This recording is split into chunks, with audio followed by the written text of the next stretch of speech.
بہت بڑی طاقت بنیں گے آپ اگر آپ کو سہنا آ گیا اور برداشت کرنا آ گیا. چونکہ جب آپ برداشت کرتے ہیں نا تو اندر میں ایک طاقت پیدا ہوتی ہے. وہ طاقت آپ کی روح کو پرواز دیتی ہے اور اگلوں کے لیے تسخیر کا کام دیتی ہے.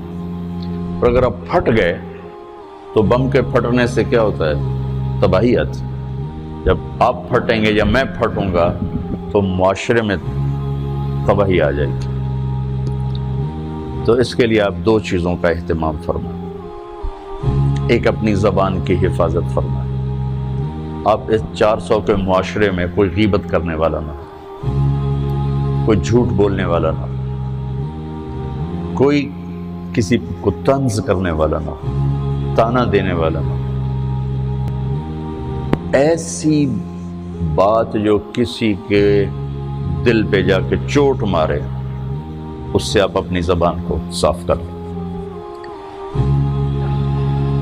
کبھی اس پہ قابو پا سکیں گے، کبھی نہیں، کبھی رہ جائے گا، کبھی ہو جائے گا. تو جب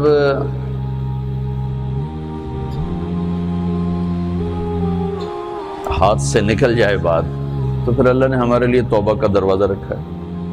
2 نفل پڑھو، اللہ سے معافی مانگو، جس پر زیادتی ہو اس سے جا کے معافی مانگو. اس سے آپ کی مزاج میں ٹھہراؤ آ جائے گا.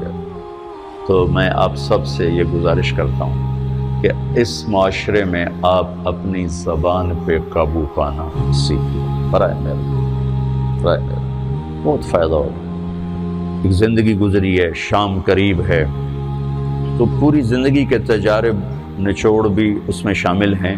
اور تجارب نچوڑ کو گولی مارو اور دیوار پہ ڈال دو. میرے نبی کا فرمان اس کے لیے کافی ہے کہ آپ نے فرمایا کہ 2 چیزوں کی ضمانت دے دو، میں جنت کی ضمانت دیتا ہوں.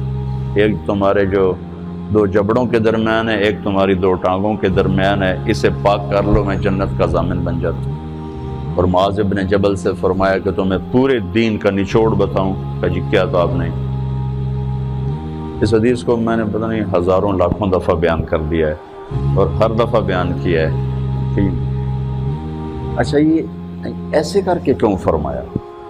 یہ پہلے کیا پھر کہا کف ھذا.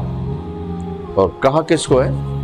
جن کے بارے میں آتا ہے کہ اس امت کے علماء کا جھنڈا قیامت کے دن معاذ بن جبل کے ہاتھ میں ہوگا. اتنے بڑے آدمی. 18 ہجری میں انتقال ہوا.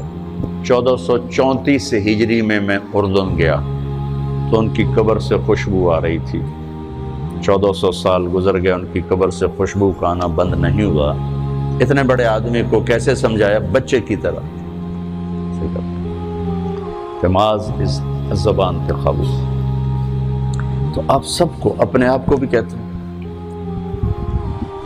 وہ عرب خطیب کہتے ہیں اوصیکم نفسی اولا وایاکم کر کے عام طور پہ خطبہ شروع کرتے ہیں. تو میں بھی اپنے ذات سے شروع کر کے آپ سے یہ عرض کرتا ہوں بچوں کہ اپنی زبان پہ قابو پانا سیکھو. یہاں اس کی مشق کر لو. یہ چھوٹا سا میدان ہے، چھوٹا ایک تالاب میں ہے. آپ تالاب، یہاں سے نکل کر آپ ایک سمندر میں کودیں گے جہاں کہ رشتوں کی فہرست ہوگی، تعلقات کی فہرست ہوگی، ناگواریوں کے خوفناک خاردار کانٹے ہوں گے.